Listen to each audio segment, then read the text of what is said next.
Graça e paz do Senhor Jesus. Vamos começar hoje a leitura do livro de Êxodo. Êxodo significa saída, que vem da Septuaginta, que é uma versão grega do Antigo Testamento, mas o título original no hebraico de Êxodo são estes nomes, do jeito mesmo que começa aí. São estes nomes. Isso fala das promessas de Deus sobre os filhos de Abraão, sobre os descendentes de Abraão, e como começa Êxodo capítulo 1. São estes os nomes dos filhos de Israel que entraram com Jacó no Egito, cada um com a sua família: Rúben, Simeão, Levi, Judá, Issacar, Zebulon, Benjamim, Dan, Naftali, Gade e Asser. Todos os descendentes diretos de Jacó foram 70. José, porém, já estava no Egito. Com o tempo, morreram José, todos os seus irmãos e toda aquela geração. Mas os filhos de Israel foram fecundos, aumentaram muito, se multiplicaram e se tornaram extremamente fortes, de maneira que a terra se encheu deles. Nesse meio tempo, levantou-se um novo rei sobre o Egito, que não havia conhecido José. Ele disse ao seu povo: eis que o povo dos filhos de Israel é mais numeroso e mais forte do que nós. Vejam, precisamos usar de astúcia para com esse povo, para que não se multiplique e para evitar que, em caso de guerra, ele se alie aos nossos inimigos, lute contra nós e saia da terra. E os egípcios puseram sobre eles feitores de obras para os afligir com trabalhos pesados. E assim os israelitas constituíram para Faraó as cidades celeiros de Pitom e Ramassés. Mas quanto mais os afligiam, mais se multiplicavam e tanto mais se espalhavam, de maneira que os egípcios se inquietaram por causa dos filhos de Israel. Então os egípcios, com tirania, escravizaram os filhos de Israel e lhes amargaram a vida com dura servidão. Preparar o barro, fabricar tijolos e fazer todo tipo de trabalho no campo. Todo este esforço ou serviço lhes era imposto com tirania.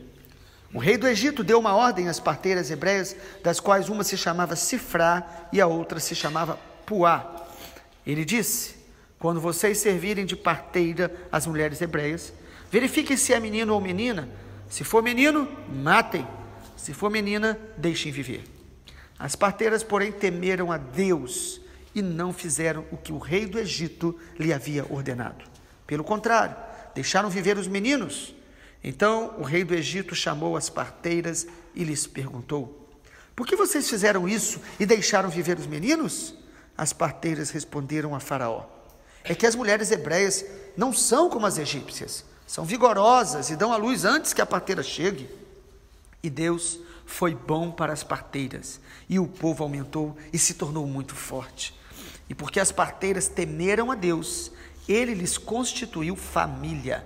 Então Faraó deu ordem a todo o seu povo, dizendo: joguem no rio Nilo todos os meninos hebreus que nascerem, quanto as meninas, deixem viver. Nós vamos estar lendo Êxodo nesses próximos dias, a partir de um tema que queremos, através dele, ministrar as verdades de Deus nesse livro tão importante da Bíblia.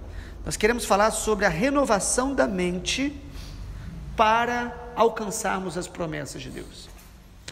O livro de Êxodo, ele fala de libertação. Eles foram libertos do Egito, onde eles foram feitos escravos, o povo hebreu, que se torna aí o povo de Israel.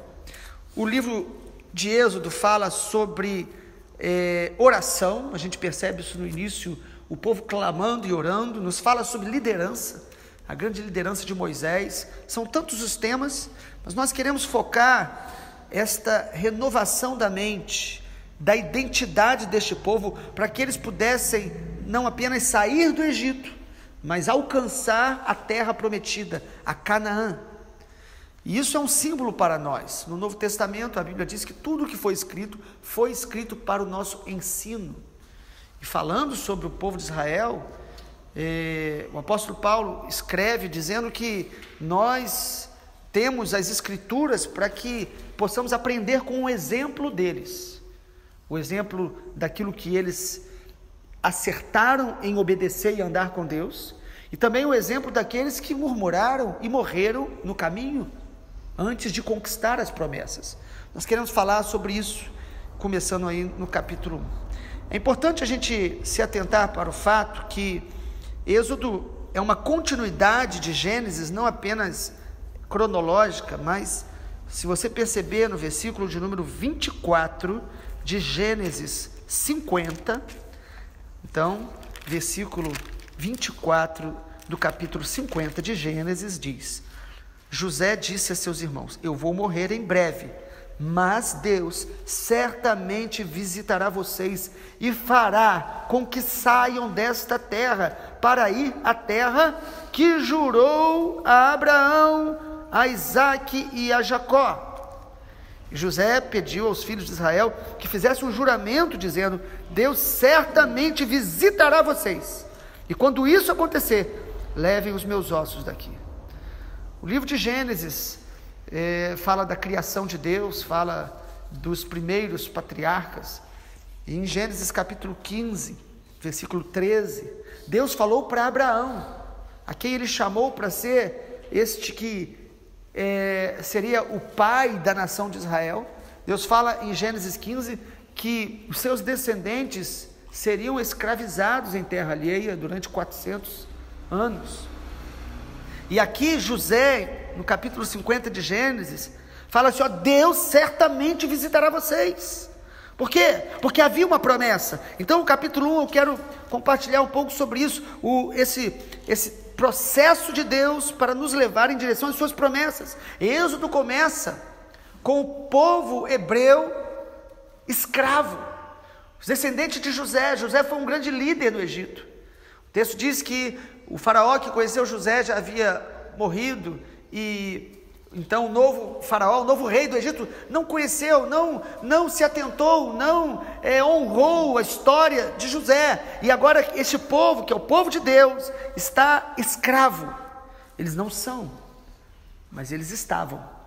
E às vezes quando nós temos promessas de Deus para a nossa vida, se cremos em Jesus, a nossa promessa mais especial é a vida eterna em Cristo, a Nova Jerusalém. Nós estamos caminhando nessa terra em direção a Canaã celestial, a Jerusalém celestial. Mas Deus não apenas nos deu promessas, Deus quer renovar a nossa mente, nos transformar enquanto caminhamos, para que a gente alcance a promessa. Porque os irmãos sabem que a maioria que saiu do Egito não alcançou a promessa. Na verdade, só Josué e Calebe dos que saíram. Mas o livro inteiro nós vamos percebendo essa obra de Deus de transformar a mente do seu povo para que eles pudessem alcançar as promessas de Deus. Êxodo foi escrito e a história de Êxodo, o tempo que ocorreu mais ou menos 1450 anos antes de Cristo. Então é um tempo considerável, né? Um dos livros mais antigos, que fala dos tempos bem antigos. E interessante a gente perceber que os hebreus não estavam escravos apenas de um povo, mas eles estavam escravos de um lugar e de uma mentalidade. O fato deles terem ficado muito tempo ali na terra do Egito, isso vai transformando a nossa mente, escravizando a nossa mente, vai de alguma forma nos tornando, de alguma forma nós vamos ficando aprisionados, não apenas aos fatores externos. Muitas vezes Deus, Ele quer nos libertar, o poder de Deus é acima de toda comparação para nos libertar, mas a maior obra que Deus quer fazer da gente é transformar a nossa mente. O problema não está fora, mas está dentro da gente, e a gente percebe isso. A mentalidade deles estava escravizada. Isso acontece muito, irmãos. Pessoas que passam por abusos, pessoas que passam por decepções com líderes, feridas que a gente enfrenta nos relacionamentos. Isso pode nos tornar de alguma forma paralisados num lugar de traumas, numa incredulidade. Nós começamos a perder a capacidade de crer que Deus pode nos tirar, nos libertar e nos levar para a plenitude dEle, para a vontade dEle. Deus precisava transformar a mentalidade do povo hebreu para levá-los para as promessas. Deus quer transformar a minha e a sua mentalidade diariamente, para que a gente alcance as promessas, experimente os propósitos dEle. Deus quer então libertar a nossa identidade, a nossa capacidade de crer. Eles estavam, por causa da escravidão do Egito, eles estavam com uma mentalidade de escravos e de vítimas. Sabe, aquela mentalidade que a gente não consegue, que nós estamos sofrendo, e Deus transforma a mentalidade deles em mentalidade de filhos e de guerreiros, porque quem herda a promessa é quem tem identidade de filho, e quem conquista a promessa são os que estão, pelo poder de Deus, guerreando as guerras do Senhor. Deus, então, no capítulo 1 de Êxodo, a gente percebe um povo escravizado, um povo aprisionado, não só pelos fatores externos, mas por uma mentalidade. Mas o Senhor os visita porque havia uma promessa, que Deus visitaria-os e os levaria para a promessa dele. E qual é esse processo? O que ocorre no capítulo 1? Capítulo 1, o que começa dizendo é que os filhos de Israel estavam crescendo, se multiplicando e se tornaram fortes. Versículo 7. A bênção do Senhor, a graça de Deus, estava os fazendo crescer, se multiplicar e se tornaram fortes. E diante de tudo isso, amados, se nós queremos realmente alcançar as promessas de Deus, 4 princípios nós precisamos aprender aqui nesse capítulo 1 de Êxodo. Primeiro, nós precisamos aprender a reconhecer a condição que nós estamos. Às vezes nós demoramos a reconhecer que nós estamos presos, que nós estamos escravos, que nós estamos paralisados, que nós estamos feridos. E às vezes nós que conhecemos a palavra de Deus, a gente espiritualiza dizendo, não, eu estou com um problema. Não, irmão, você está escravo. Não, eu estou com uma dificuldade. Não, você está paralisado. Nós precisamos reconhecer, e aqui no capítulo 1, a gente percebe que Faraó vê o crescimento deles, vê o que estava acontecendo, e os sobrecarrega, já começa ali a amargar a vida com dura servidão, mas parece que eles ainda estão apáticos, sem entender o que está acontecendo. Às vezes demora para a gente perceber que Deus quer nos tirar de uma condição para nos levar para o seu propósito. Deus quer libertar a nossa mente de todo vitimismo, de todas as desculpas. Deus quer nos tirar deste lugar. Primeiro precisamos reconhecer a nossa condição. Toda cura começa com um bom diagnóstico. Segundo lugar, a gente aprende aqui em Êxodo capítulo 1, que nós precisamos aprender a discernir os ataques do inimigo. Quais foram os ataques de Faraó para que eles nem pensassem em sair da terra? O ataque de Faraó aí, tem pelo menos 3 ataques que a gente precisa discernir, e Faraó, biblicamente falando, é um tipo, ou é uma metáfora. Ele tem um símbolo apontando sempre para Satanás, para o diabo, que é esse anjo que caiu do seu estado original e que ele coordena os demônios para fazer com que a vida dos filhos de Deus de alguma forma seja afligida, limitada. A Bíblia diz que a nossa luta não é contra sangue e carne, mas é contra principados, potestades, dominadores deste mundo, que tem Satanás como esse grande líder. Faraó é um símbolo dessa batalha espiritual que a gente enfrenta como igreja. E perceba que o que foi que o diabo estava usando para tentar paralisar, neutralizar, não deixar que o povo de Israel nem pensasse em sair da terra.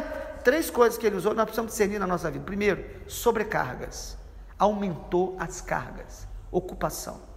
É interessante que a proposta da tecnologia, a partir que ela se desenvolveu tanto somente nas últimas décadas, era trazer para as pessoas mais conforto, mais tranquilidade. E quanto mais tecnologia, mais as pessoas hoje estão escravas. Escravas das informações, das conexões, de trabalhar muito, de muito entretenimento. E fizeram uma pesquisa e perguntaram para as pessoas apenas isso: como você está? A grande maioria das pessoas respondeu nessa pesquisa: estou cansado. Há uma estratégia, amado, de Satanás hoje para sobrecarregar as pessoas de preocupações, de ansiedade, de trabalho, sabe, aquela necessidade de que nós temos que fazer as coisas que são urgentes, estarmos sempre ligados na internet e em tudo. Amado, isso é estratégia do inimigo. A Bíblia diz: os dias são maus, nós precisamos remir o tempo. Então o faraó aqui sobrecarrega-os para que eles não tenham tempo de pensar, não tenham tempo de orar, não tenham tempo de descobrir quem eles são e os propósitos de Deus para a vida deles. A segunda estratégia aqui do inimigo é a intimidação, porque ele começa a ameaçá-los, não só no capítulo 1, depois nós vamos ver, intimidá-los, amedrontá-los. Não pense em fazer nada. Sabe, o inimigo às vezes vai tentar colocar medo em nós, mas no fundo, perceba no capítulo 1, que quem está com medo é Faraó. Faraó teve medo que Israel descobrisse quem eles são. Faraó tinha medo que aquele povo percebesse a força deles, percebesse que eles poderiam vencê-lo, que eles poderiam sair daquele lugar. Amado, o que nós precisamos é descobrir a nossa identidade em Deus. Nós nascemos para ser filhos de Deus e alcançar a herança de Deus e as promessas de Deus. E em terceiro lugar, nós precisamos discernir o ataque do inimigo aqui, matar tudo que está nascendo, matar as coisas na sua origem. O versículo 15 em diante fala que a ordem do rei do Egito foi que matassem todos os meninos recém-nascidos. Desde o início a estratégia do diabo é a mesma: matar o que está nascendo. Às vezes você começa a fazer algo para Deus, você começa um ministério, você começa a se envolver com a casa de Deus. Satanás vai tentando minar isso, esse espírito de Moloque na Bíblia, que é um principado que a forma que as pessoas, os povos pagãos adoravam a Moloque era oferecer-nos as crianças recém-nascidas. Satanás quer matar a nossa fé lá na origem, quer matar relacionamentos, casamentos. É o espírito que está por trás de todo aborto, tentando matar crianças. E hoje a nossa sociedade é influenciada por Satanás. A sociedade atual, ela inverte verdades tão claras e absolutas da Bíblia, e por trás dessa inversão de valores está a obra de Moloque, para destruir a nossa conexão com a nossa origem e destruir tudo que está nascendo. E aí a gente vê isso, pelo menos 3 dimensões na sociedade que a gente vê isso muito claro. A ideologia por trás do aborto, a ideologia por trás da questão de gênero. A gente percebe as pessoas confusas acerca dessas duas coisas, e a ideologia por trás da origem da humanidade. 3 áreas que a sociedade hoje inverteu a lógica. Irmãos, a lógica clara, bíblica e até natural é que o ser humano já é ser vivo desde a concepção, desde quando a vida ali, nos primeiros dias, já uma vida humana.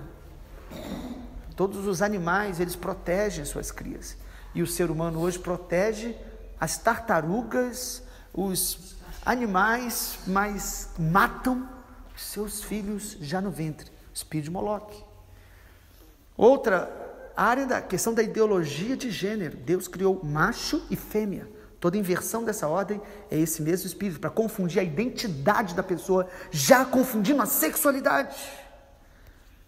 E no terceiro aspecto, a questão da origem dos homens.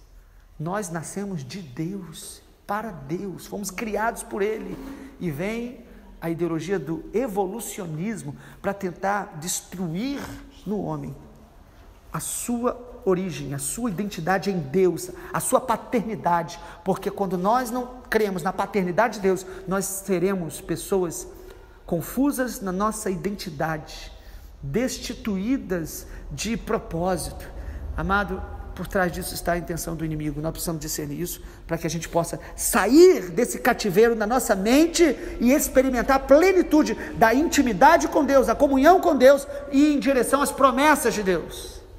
Porque Êxodo fala dessa obra do Senhor de renovar a mente do seu povo para levá-los para as promessas. E, sobretudo, Deus não quer nos dar apenas as promessas, ainda que elas sejam maravilhosas, mas a maior bênção que recebemos é a presença dEle. O que Deus quer é um povo que se relacione com Ele, que o ame por quem Ele é, e assim Ele nos conduza para todo o seu propósito e as promessas que Ele tem para nós. Em terceiro lugar, nós falamos sobre reconhecer a condição, perceber e discernir os ataques do inimigo, mas também o texto nos mostra sobre a importância de sermos fiéis em tempos difíceis. Irmãos, essas parteiras, elas foram tremendamente usadas por Deus. Ameaça, vocês precisam matar os meninos, e elas arriscaram as próprias vidas. Falaram assim: olha, eles são muito fortes, nem dá tempo da gente chegar livrando, salvando aquelas vidas. Por que elas fizeram isso? A Bíblia diz: porque temeram ao Senhor. Nós precisamos continuar temendo a Deus quando a gente está passando por lutas, por provas, ameaças, até de morte. Não deixar de obedecer a Deus, temer ao Senhor. Elas obedeceram a Deus, elas desobedeceram as leis civis.